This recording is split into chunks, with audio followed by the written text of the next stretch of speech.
सदर मुमलिकत Arif Alvi election commission पर Barham. Chief election commissioner को पीर को तलब कर लिया। आम इंतखाबात की तारीख के ऐलान पर मुशावरत होगी। खत में लिखा, इलेक्शन कमीशन ने अभी तक मेरे पहले खत का जवाब नहीं दिया। अहम मामले पर इलेक्शन कमीशन के अफसोसनाक रवैये से इंतहाई मायूसी हुई। एक्ट के तहत सदर आम इंतखाबात की तारीख का ऐलान इलेक्शन कमीशन से मुशावरत के बाद करेंगे। सदर ने इलेक्शन कमीशन को इंतखाबात से मुतालिक हंगामी इजलास में शिरकत की दावत भी दी।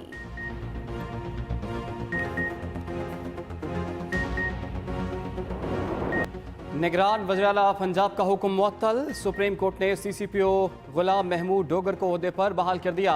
दौरान समात सेक्रेटरी इलेक्शन कमीशन ने बताया कि पंजाब हुकूमत ने 23 जनवरी को गुलाम महमूद डोगर के तबादले की ज़ुबानी दरख्वास्त की। 24 जनवरी को तहरीरी दरख्वास्त आई। 6 फरवरी को मंजूरी दी गई। जस्टिस एजाजुल एहसन ने कहा कि ज़ुबानी दरख्वास्त आई, मंजूरी हुई और अमल भी हो गया। जस्टिस मुनीब अख्तर ने पूछा, क्या सरकारी इदारे ज़ुबानी काम करते हैं? क्या इलेक्शन कमीशन ने अपने इख्तियारात चीफ इलेक्शन कमिश्नर को तफवीज़ किए? DG लॉ इलेक्शन कमीशन ने कहा कि इख्तियारात तफवीज़ करने की कोई दस्तावेज मौजूद नहीं। अदालत ने करार दिया, बादियुन नज़र में गुलाम महमूद डोगर के तबादले का हुक्म कानून के खिलाफ था। चीफ जस्टिस की सरबराही में 3 रुकनी बेंच 23 फरवरी को पुलिस अफसरान की ट्रांसफर पोस्टिंग का केस सुनेगा।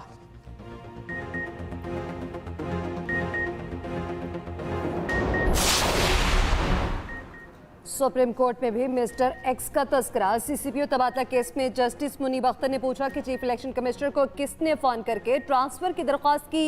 मिस्टर एक्स को कह देते सब्र करें, कमीशन आपकी दरख्वास्त पर फैसला करेगा। चीफ इलेक्शन कमिश्नर खुद ही पूरा इलेक्शन कमीशन बनकर कैसे फैसले कर रहे हैं?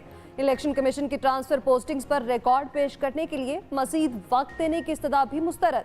जस्टिस मुनीब अख्तर ने रिमार्क्स दिए, घड़ी बहुत तेज चल रही है, नब्बे रोज खत्म होने वाले हैं और इलेक्शन कमीशन मजीद वक्त मांग रहा है। पंजाब में आम इंतखाबात में ताखीर का मामला पहले ही चीफ जस्टिस को भेज चुके हैं। इलेक्शन कमीशन किसी से डिक्टेशन नहीं ले रहा। इलेक्शन कमीशन ऑफ पाकिस्तान का रद्द अमल सामने आ गया। तर्जुमान ने कहा, इलेक्शन कमीशन अपना काम आइन और कानून के मुताबिक सर अंजाम दे रहा है। कमीशन आइनी और कानूनी जिम्मेदारियों को मुकम्मल गैर जानिबदाराना तौर पर अंजाम देता है। इलेक्शन कमीशन आइन के मुताबिक शफाफियत के साथ अमूर निपटाता है। इंतखाबी फहरिस्तें आइंदा आम इंतखाबात के लिए अपडेट कर दी गईं। इंतखाबी फहरिस्तों पर मुल्क भर में नज़रसानी करके 7 अक्टूबर को शाया कर देंगे।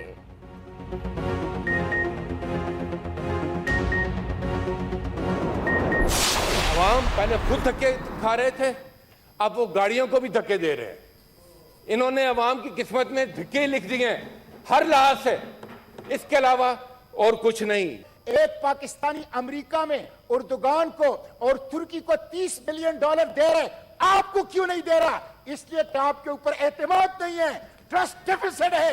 आपको कोई पैसा, अपने पाकिस्तानी आपको पैसा देने के लिए तैयार नहीं है। 15 और 25 वाले को तो छोड़ें, मुझे एक 50,000 वाले का बजट बनाकर दिखा दें। अवाम को सादगी का दर्स दिया जा रहा है, आप यहाँ पर आके भाषण देते हैं कि ये हमें मुश्किल फैसले करने पड़ेंगे। मुश्किल फैसले अपने लिए करें ना।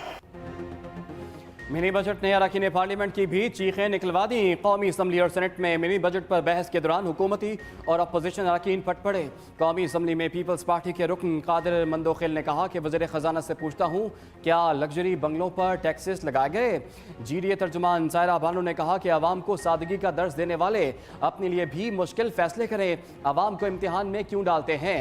MKM रहनुमा सलाहुद्दीन बोले, वज़ीर ख़जाना ज़िमनी बजट पेश करने के बाद फिर गायब हो गए हैं। PTI मुनहरिफ रुकन डॉक्टर अफजल ढांडला बोले, हर चीज़ इतनी महंगी कर दी गई कि बस से बाहर हो गई है। सेनेटर हाजी हिदायतुल्ला ने कहा, हुकूमत के मिनी बजट की हिमायत नहीं करते। अपोजिशन लीडर शहजाद वसीम ने कहा, मिनी बजट के नाम पर मेगा अजाब मुसल्लत किया जा रहा है। वज़ीर कानून आज़म नज़ीर तारड़ ने कहा, ये मिनी बजट वो है जो PTI वाले अपने दौर में लिख कर गए थे। दूसरी तरफ कौमी असम्बली का इजलास ज़िमनी मालियाती बिल पर वोटिंग के बगैर ही मुलतवी कर दिया गया।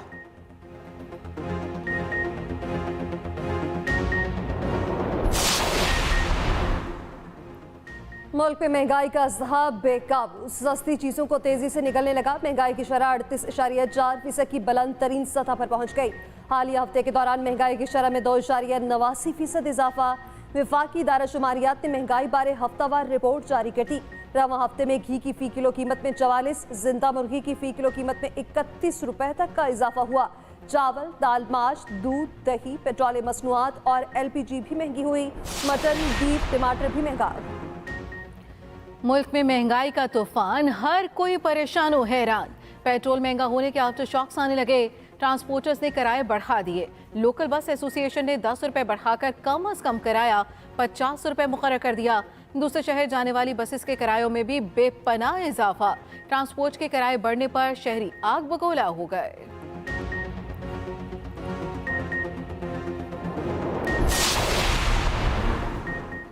डॉलर का रिवर्स गियर जारी। इंटर बैंक में डॉलर 1 रुपये 57 पैसे सस्ता, नई कीमत 262 रुपये 8 पैसे हो गई। ओपन बैंक में डॉलर की कदर बरकरार रही, कीमत 268 रुपये की सतह पर बंद हुई। उधर पाकिस्तान स्टॉक मार्केट में 39 पॉइंट्स की महदूद तेजी के साथ कारोबार खत्म हुआ। इंडेक्स 41,118 पॉइंट्स पर आ गया। फी तोला सोना भी 2,800 रुपये सस्ता हुआ। एक तोला सोना 1,93,200 रुपये का हो गया।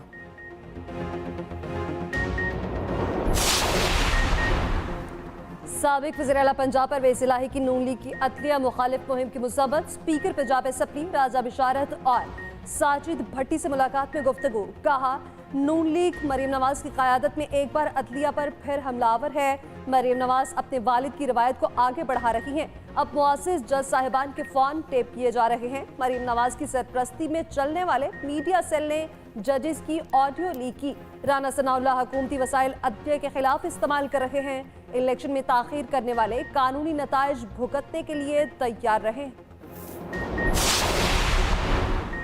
इलेक्शन कमीशन के बाहर एहतजाज पर दहशतगर्दी का मुकदमा। इमरान खान ने दहशतगर्दी की दफात खत्म करने की दरखास्त दे दी। मौक़िफ़ इख्तियार किया कि दहशतगर्दी की दफात मज़ाक़ा खेज़ और सुप्रीम कोर्ट के 7 रुकनी बेंच के फैसले की तौहीन है। इंसदाद दहशतगर्दी का कानून सियासी मुखालफिन को दबाने और सियासी मफादात के लिए इस्तेमाल हो रहा है, जो तबाहकुन है।